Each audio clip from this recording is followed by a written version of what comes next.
The late Tenas Effendy expressed his understanding on the philosophy of the kris in his presentation of his working paper titled Kris in Malay-Riau Culture, presented at the Seminar Keris Nusantara held at the University of Malaya in Kuala Lumpur, Malaysia back in 2008. In his presentation, he outlined 10 core values that forms the foundation of the kris philosophy accepted by a functional Malay society. Number 1.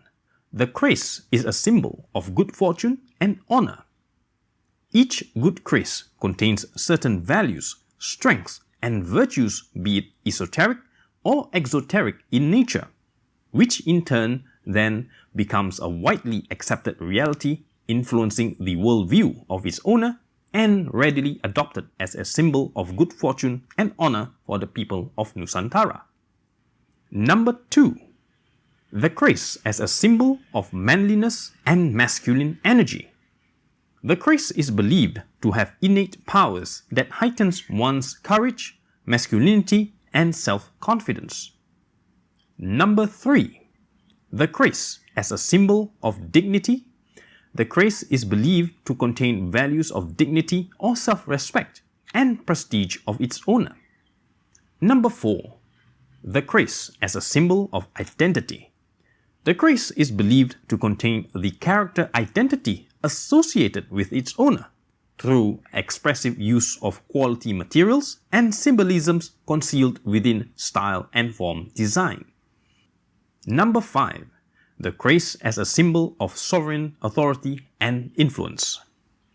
The kris contains values and strengths associated with sovereignty, authority, and influence of its owner. Number 6. The kris as a symbolic representative of the physical body. The kris is believed to be the stand-in representative body for its owner figuratively. In certain ceremonies or needs, the kris can be accepted as a token representation of its owner when the owner is unable to be in attendance in person. Number 7. The kris as a weapon. The kris is specially created to be a weapon of the Malays, though not necessarily practical as a primary weapon. Number 8. The kris as a protector. The kris is seen to serve as a protector.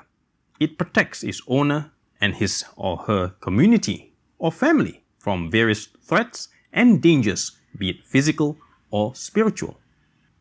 Number 9. The kris as an aid in delivering wise solutions to life's complexities. The kris has strength, value, and wisdom concealed and layered behind allegories, philosophy, and symbolism inherited from the collective wisdom of our forefathers, teaching the wise and misleading the foolish. Number 10. The kris is part of dressing, both formal and informal. The kris, with its various virtues, values, and symbols held together with its philosophy, is deemed worthy to be held close to one's body, and thus the kris is worn as part of one's dressing throughout life. Subscribe and follow to know more about